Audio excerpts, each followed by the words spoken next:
ದಾವಣಗೆರೆ ಜಿಲ್ಲೆಯ ಚನ್ನಗಿರಿ ಪಟ್ಟಣದ ಸರ್ಕಾರಿ ಜೂನಿಯರ್ ಕಾಲೇಜು ಆವರಣದಲ್ಲಿ ಭಾರತ ರತ್ನ ಸಂವಿಧಾನ ಶಿಲ್ಪಿ ಡಾಕ್ಟರ್ ಬಿಆರ್ ಅಂಬೇಡ್ಕರ್ ಅವರ 135ನೇ ಜನ್ಮದಿನ ಜಯಂತಿಯನ್ನ ಚನ್ನಗಿರಿ ಅಂಬೇಡ್ಕರ್ ಜಯಂತಿ ಆಯೋಜನಾ ಸಮಿತಿಯವರು ಅತ್ಯಂತ ವಿಜೃಂಭಣೆಯಿಂದ ಆಚರಿಸಲಾಯಿತು. ಇನ್ನು ಕಾರ್ಯಕ್ರಮದ ಅಂಗವಾಗಿ ಅಂಬೇಡ್ಕರ್ ಪ್ರತಿಮೆಯನ್ನ ಅಲಂಕೃತ ರಥದಲ್ಲಿ ಪ್ರತಿಷ್ಠಾಪಿಸಿ ನಗರದ ಪ್ರಮುಖ ರಾಜಬೀದಿಗಳಲ್ಲಿ ಜನಪದ ಕಲಾ ತಂಡಗಳು, ತಮಟೆ ವಾದ್ಯಗಳು ಹಾಗೂ ಆಕರ್ಷಕ ನಾಸಿಕ್ ಬ್ಯಾಂಡ್ನೊಂದಿಗೆ ಭವ್ಯ ಮೆರವಣಿಗೆಯನ್ನು ನಡೆಸಲಾಯಿತು. ಇನ್ನು ಮೆರವಣಿಗೆಗೆ ಕಾಂಗ್ರೆಸ್ ಮುಖಂಡ ಹುದಿಗೆರೆ ರಮೇಶ್ ಚಾಲನೆ ನೀಡಿದರು. ಪಟ್ಟಣದೆಲ್ಲೆಡೆ ಸಾಗಿದಂತಹ ಈ ಮೆರವಣಿಗೆ ಭಕ್ತರ ಉತ್ಸಾಹದ ನಡುವೆ ಜೂನಿಯರ್ ಕಾಲೇಜು ಆವರಣಕ್ಕೆ ತಲುಪಿತು. ಇನ್ನು ಸರ್ವ ಸಮಾಜದ ನಾಗರಿಕರು, ಯುವಕರು ಹಾಗೂ ಮಹಿಳೆಯರು ಭಾರೀ ಸಂಖ್ಯೆಯಲ್ಲಿ ಪಾಲ್ಗೊಂಡು ಕಾರ್ಯಕ್ರಮಕ್ಕೆ ಮೆರುಗನ್ನು ನೀಡಿದರು.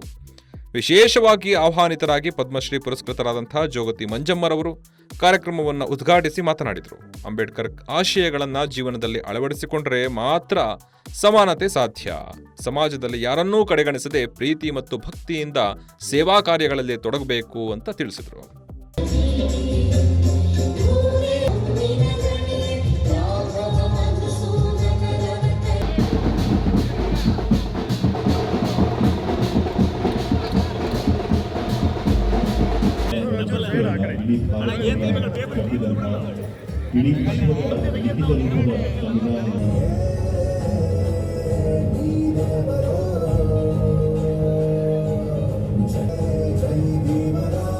ಸಂಪೂರ್ಣ ನ್ಯೂಸ್, ಇದು ನೊಂದವರ ಧ್ವನಿ.